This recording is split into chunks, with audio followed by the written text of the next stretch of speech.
I'm Paul Spies. I'm founder of the New P&L Institute and host of the New P&L Principles and Leadership and Business podcast. And I've been invited by Tez to host this very special 10-part series exploring leadership in the education sector. And we are focused on insights and innovation and inspiration for all of those educational leaders, or indeed anyone who wants to develop their educational leadership skills and help to transform their organization. This month, we speak to the brilliant Céline Schillinger, CEO and founder of engagement leadership consultancy We Need Social. And Céline is also the author of Dare to Unlead, The Art of Relational Leadership in a Fragmented World. So Céline, a very warm welcome. Thank you so much for joining the show. Thank you so much, Paul. Hello. Pleasure. Thank you. For those who aren't familiar with your work in the education sector here in the UK and further afield, let's start with a quick introduction to what you do and who you do it for. Right. So first, I think I must say that I'm the daughter of two teachers. Mm-hmm. Both of them were art teachers and very, very passionate about their job. So I have a bit of familiarity with the sector. I think it's a Yes. marvelous job. My story started in the corporate world. I studied political science and communication, and then I started in business. And I've been around the world, worked in Asia, worked in Europe, in the US, and progressively I realized that there was some like kind of issue with how business was organized, how organizations were run. Thinking about this and feeling that kind of changes myself, I've tried a few experiments in global companies, leveraging social networks, communities of practice, communities of engagement, new ways really to Yes. form collectives around something, a project, an idea, an intention. And those things have worked tremendously to my own surprise. Mm-hmm. And so eventually I decided to quit the corporate world after a few of those experiments that were really noticed and recognized. And I decided to launch my own business and eventually to write a book in which I tried to put together all those learnings and reflections and theory also. I've learned a lot from many thinkers. In your book, Dare to Unlead, you explore how contemporary organizations can transform their leadership from a more traditional top-down hegemony, as you described it, to one that empowers people to lead together with concepts of liberty, equality, and community. Top-down hegemony is a tough thing to crack traditionally in many organizations, in many sectors. When we think about the education sector as a leader or a principal of a school, where do you start within that organization to transform from hegemony to community when so many of those processes are built on that sort of hierarchical structure, if you like? Yes. So that's actually an easy question. You start with yourself. Mm-hmm. You start by questioning your role in the system and your role in perpetuating or changing those type of obsolete relationships. Yes. If people expect you to be the boss, to decide, to etc., that means they hand over some part or all of their agency to you. Yes. Their decision-making power, their thinking power even. So it's up to you to resist as much as possible. Mm-hmm. Not on every topic, of course, not in every circumstance, but as much as possible, resist the urge of people to hand over their agency to you. You're right. So instead, inject the responsibility in the system. That's something I had sort of intuitively practiced, and then when I read the works of Barry Oshry, who was a great human systems thinker, I have found the wonderful explanations of this phenomenon. He calls that the dance of blind reflex. Right. And he says when we enter a system, we get caught. If we don't pay attention to precisely the system and our role in it, we get caught in those dances of blind reflex in which we either absorb all power, we take all power because we feel responsible, and we Yeah. have, I mean, it's not malicious. We have very good reasons for that. It's actually starts from a very noble intention, right? Yes. Yeah. We feel responsible for the success of a school or the success of a community, and so we tend to take over and take responsibility. But then by doing so, we disempower others. Yes. And so it's very important to, if you accept the challenge, if you want to change that, to use or leverage any situation or create the conditions for people to take ownership of decisions, to create by themselves and so on. And so to be changing your role from the decision maker to the conditions creator, and being aware that this is not going to be easy. Yes. Because some people love it to, hand over and say, you decide, it's your job, I'm not paid for this. So it takes a lot of skills, diplomacy, willingness, passion. I think passion for people, and probably confidence in optimism, and confidence in collective intelligence. Yes, you will be disappointed sometimes. Of course, it happens, but I think it's really, I mean, it's more than worth trying. This is the only way in which we can, in my opinion, solve our mega huge problems, the problems that stand in front of us, global warming, education of the young generation. Everything needs this collective intelligence, and we need people to feel that they have a say in their destiny, in what happens to them. If they feel they are victims, or they are just passengers in this in this chain of events, then you get a lot of despair, bitterness, and anger. And then you see leaders in very senior positions tend to surround themselves by people who think like them, or educated like them, come out of the same schools, that kind of things. So you create those kind of confirmation bubbles. And this is, for example, this is happening at the level of my country in France, where, and probably in the UK as well. And you have a very endogenous or endogamy, sort of a bubble of like-minded people, and it's very unhealthy. We need to make efforts, and it's not comfortable for us to talk, engage, mobilize people who are very different. But it's the only way. So the two things I'd like to explore a little bit more in there. The first, near the beginning of that answer, you talked about injecting responsibility, and I guess there's two sides to that. One is the recognition, the self-awareness of the leader to inject that responsibility, to empower the team.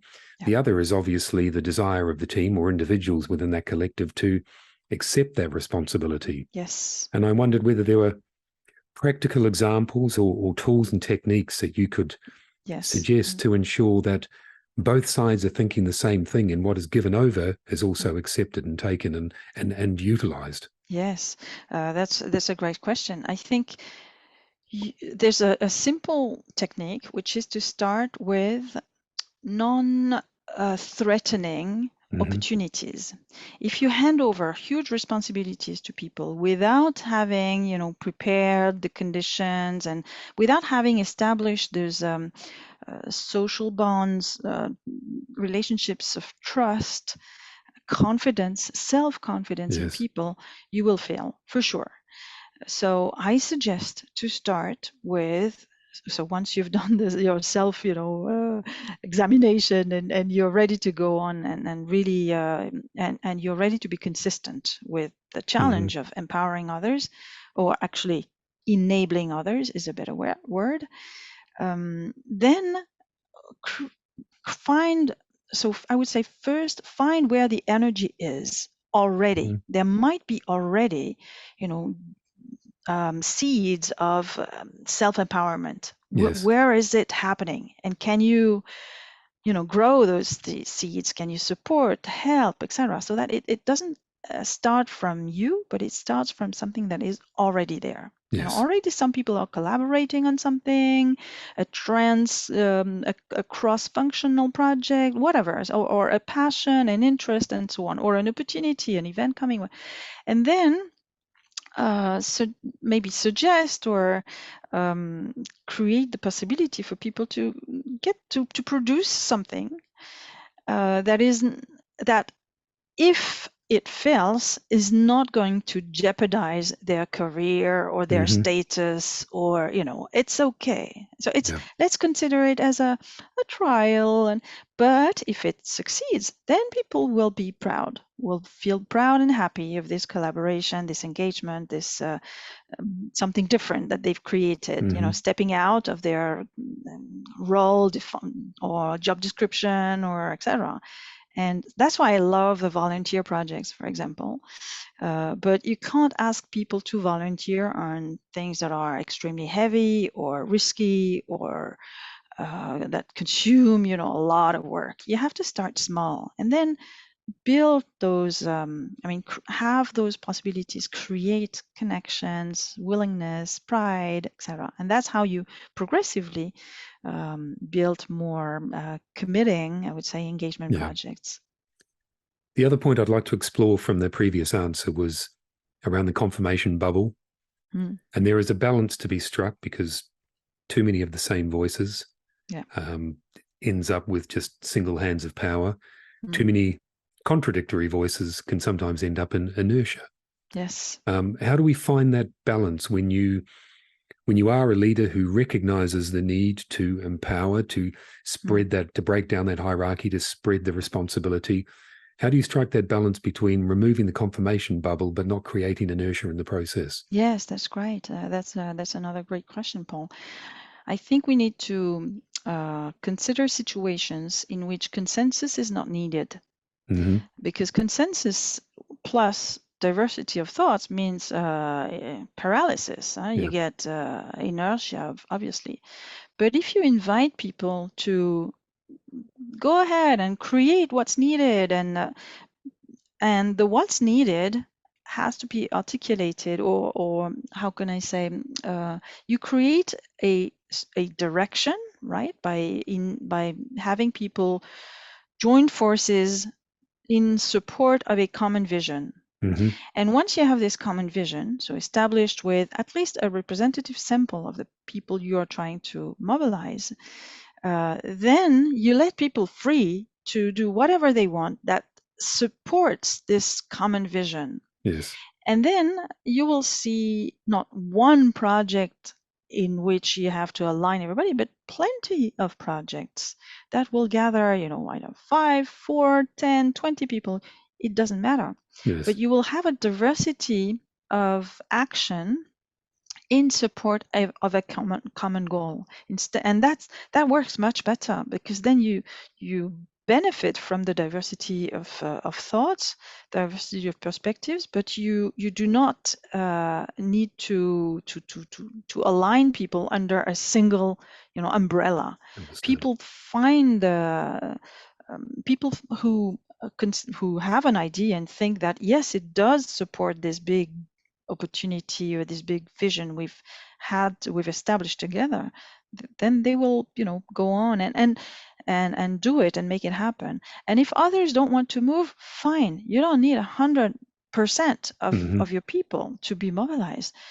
Count on the attraction phenomenon, when something becomes really successful and joyful and interesting and full of opportunities, people will join eventually. Maybe you will have some of the most naysayers staying on the side. It's okay. There will always be those kind of people. Don't lose your energy in trying to convince them first. Focus instead on those who have this fire, this energy, this willingness to contribute and make progress, and support them. I feel sometimes leaders today, whether it's in education or whether it's in any other industry or sector, they have so many competing demands of their character that it sometimes creates an inertia again. We want decisive leadership, but we also want leadership that brings many others into the decision-making process. We want collaborative leadership, but we also want instantly responsive leadership. We want bold and courageous, but we want stable leadership, visionary, but also the detail, creative leadership, but functional, and so on and so on and so on. And there's a lot of conflicting characteristics. And school leaders are not superwoman or supermen. They are the same as all of us. We all have the same infallibilities, weaknesses, insecurities, and so on. So how do we build future leaders in this sector or any other sector with the characteristics needed when they sometimes seem to be in conflict with one another? Yeah, absolutely. You're right. Well, I think there's first, we're in a transition period right now. So that's why, that explains part of the apparent contradiction. Yes. But there's a real problem behind that, which is our persistent belief that leadership has to be incarnated in one person, one individual. True. Now, leadership is, in my opinion, not a set of individual competencies, because no one can have all of this together. Maybe a superhuman, maybe, but again, if we keep looking for the superhero with all competencies, we will keep failing. We will keep being attracted by some special shining light and then keep being disappointed. If we consider that leadership is instead a collective capacity built from, emerging from a collective, a diversified, but well-connected and motivated collective of people, that's where this becomes possible. Yes, it is possible to find at the same time assertiveness and collective decision making, because you will have this collective of people working together. So we need people who are much more at ease with relational capabilities, who are able to connect collectives. I think that is the real leadership skill of the 21st, 22nd century. How do we connect people? So if we keep looking for, those poorly or low emotional quotient people who seem so bright because they know everything about everything, we keep again running in the wrong direction. We need instead people who are very at ease with creating, with working with others, with sharing power, with enabling other ideas than themselves, and so on. I realize it is very hard because we all work under demands shaped by industrial management. And those demands are expressed in, every day you see that, from quarterly results to consulting, audits, frameworks, government requests, and so on. So I realize it is very hard, but it's not a reason not to try. And there are always spaces. We all have a space in which at least we can try, start, experiment, etc. So we shouldn't give up our power and saying, oh, it's impossible, I can't do anything with this government or ministry. Or yes, we still can do things. And it's I think it's our duty to keep trying, and because there are lots and lots of possibilities. So at the end of each of these episodes of the TES Learning and Leading podcast, we're looking at 3 key pieces of wisdom that educational leaders, senior managers can take away and apply practically in their business. And we're playing with the TES acronym, TES, to enable us to put it into our minds just a little bit more, embedded in our minds. So if we think about 3 things, the first is T for talk. So when it comes to daring to unlead, what is the key thing leaders need to do more effectively within an educational establishment to communicate the concept of unleading within their school, college, or university? What's one key thing that they can take away in terms of daring to unlead from a communication perspective? Talk less. Talk less. Do more. Enable more people to talk instead of talking to them. We're talking at them. Really talk less. And focus on action. do little projects, little things, artifacts, objects, things that inject, movement and action and opportunities for people to be proud of themselves and of working together in new ways. So E is for excite. And when it comes to daring to unlead, what's the most important thing leaders should do to excite those within an organization to help better engage, embrace, and believe in the value of unleading? You can't excite people in a bureaucratic fashion. Mm-hmm. You have to be excited yourselves. You have to, if you feel yourself excited, motivated, passionate about this kind of things, but it can start, for me, my passion was engagement, collaboration, and so on. It can be something else. You can excite people through art, culture, Yes. international, openness. But anything is good to create opportunities to relate to one another differently. It's not going to be only the same social relationships or social dynamics. Yes. Change that, create more movement. And in terms of S, it's for sustain. What is the one thing leaders can do to ensure they sustain a commitment to unleading over the medium term, so it becomes a component of an organization's thinking, not just its doing? That's a great question, because often our temptation is to to sort of write down, processes, do something that works, and then transform it into Yes. a process or into a system, and that's where things break down, because then you lose the initial fire. So my suggestion would be reinvent all the time.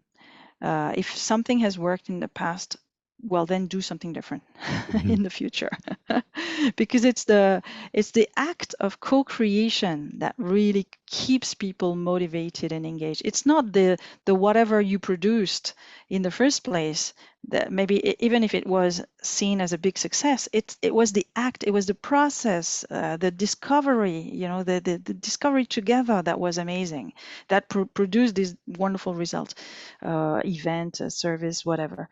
So keep the freshness, create new opportunities all the time in different ways for people to create together. I think that's the key. That's a wonderful piece of advice to end on. Céline, thank you so much for your time today. It's been brilliant. How do viewers get in contact with you, or how do they find your book? Thank you, Paul. So viewers can find me on weneedsocial.com. And I'm a little bit less on Twitter X now, but on LinkedIn also, I'm quite easy to find. And the book is available on any platform. Wonderful, thank you. To access all of the leadership content from TES Magazine, visit the TES Magazine Leadership Hub, tes.com/magazine/leadership, and we'll leave all of the links to the notes that accompany this podcast. So finally, I'm Paul, host of the New P&L Principles in Leadership and Business podcast, and your host today for this fantastic TES Leading and Learning webinar series. Thank you so much for your time. Have a great day, and speak to you again next month.